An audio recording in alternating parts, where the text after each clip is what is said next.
थी, है और रहेगी, उस समय भी होती थी। वो अखिल भारतीय विद्यार्थी परिषद से तीनों जीते थे, मैं अकेली अध्यक्ष जीती थी।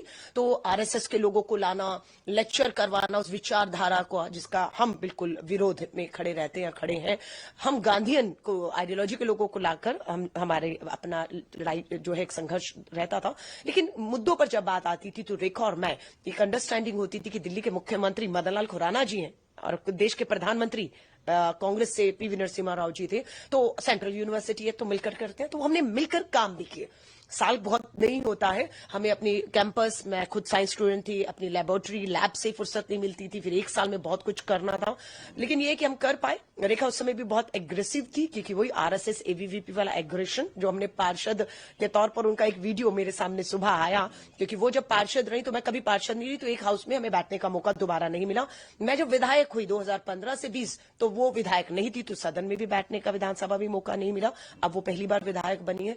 लेकिन उनका जो वीडियो मैंने देखा तो मैंने उनको शुभकामनाएं, बधाई तो दी है, लेकिन नसीहत भी दी है, क्योंकि उन्होंने भी शायद नहीं सोचा होगा कि वो सीधा पार्षद से पहली बार विधायक बनेंगी और मुख्यमंत्री हो जाएंगी। लेकिन सदन में जो उनका आचरण है, अगर मुख्यमंत्री के तौर पर विपक्ष में कोई ऐसा करेगा तो वो अब क्या करेंगे, क्योंकि उन्होंने पार्षद रहते हुए सरकारी संपत्ति को नुकसान पहुंचाया, माइक, पोडियम सब तोड़ा हुआ, आज वायरल वीडियो है। सो मैंने उनको नसीहत दी है कि अब ये जो चीजें आपका पीछा नहीं छोड़ेंगी, चैलेंज अंदर और बाहर दोनों रहेगा।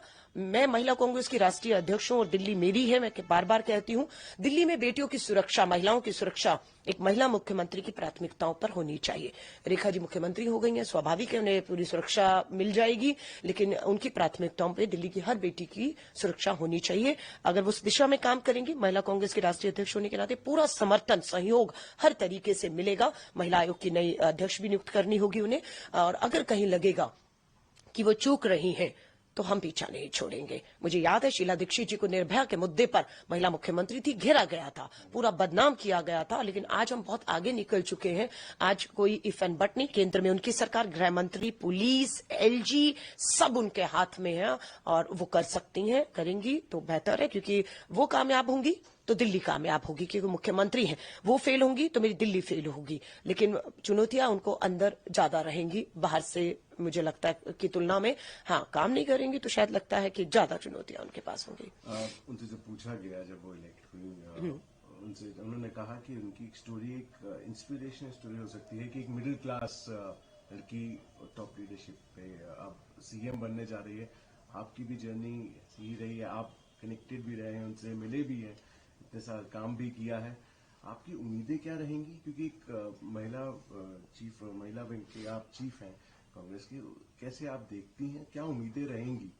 आपकी प्राथमिकता आपने अभी बताई, और क्या उम्मीद रहेंगी, क्योंकि आपने क्लोजली उनके साथ काम भी किया है, कैसे एडमिनिस्ट्रेटर? देखिए, मैं फिर कह रही हूँ, पहली बार वो विधायक हुई हैं, पहली बार वो विधानसभा में जाएंगी और पूरा उनको कैबिनेट और पूरा शासन और प्रशासन को मिलकर लेकर चलना है, और with in a party challenge उनके सामने रहेगा। बिकॉज मैं जब पहली बार एमएलए बनी 5 साल, तो मुझे लगा पहले 1-2 साल तो सदन क्या है, प्रस्ताव कैसे आते हैं, कानून कैसे बनते हैं, और हर चीज एक विधायक के तौर पर एक बड़ी चुनौती जब पहली बार बने। वो तो सीधा विधायक के बाद मुख्यमंत्री ही हो गई हैं, तो पूरी दिल्ली का चप्पा चप्पा उन्हें अभी जाना है ना, क्योंकि वो सिर्फ शालीमार बाग से पार्षद हुई, वहीं से विधायक हो गई, और दिल्ली की जो 70 विधानसभाएं हैं, पूरी दिल्ली को उन्हें जानना होगा, दिल्ली की समस्याओं को जानना होगा, और दिल्ली की समस्याओं के हल एक महिला मुख्यमंत्री के पास होने चाहिए, ये हम उम्मीद करते हैं। और मैं फिर वही कहूंगी, मुझे उम्मीद है कि वो उनको करने दिया जाए, क्योंकि पहला जो टेन्योर बीजेपी को मिला था, उसमें एक ही टेन्योर में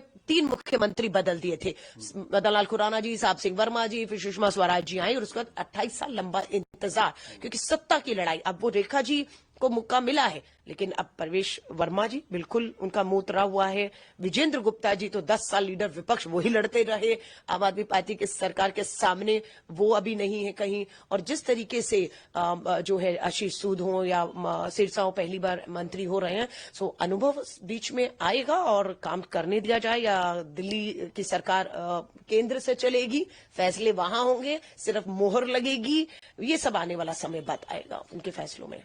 आम आदमी पार्टी के नेशनल कन्वीनर अरविंद केजरीवाल ने भी बधाई तो दी, उन्होंने एक और चीज कही कि हम सपोर्ट करेंगे जो भी डेवलपमेंट का काम किया जाएगा दिल्ली में, उनके डेवलपमेंट के काम के ऊपर आपने काफी कटाक्ष किया, आपने चुनाव भी उस पर लड़ा, जो इनका डेवलपमेंट मॉडल था उसके ऊपर काफी बातें हुई इस पूरे चुनाव में। अब इनका ये जो बयान आया आप उसको कैसे देखिए, देखते हैं? अरविंद केजरीवाल जी को मैं कहूंगी, आप तो सहयोग करते ही आए थे बीजेपी को। आप ना सहयोग करते तो आप 10 साल सत्ता में नहीं रहते।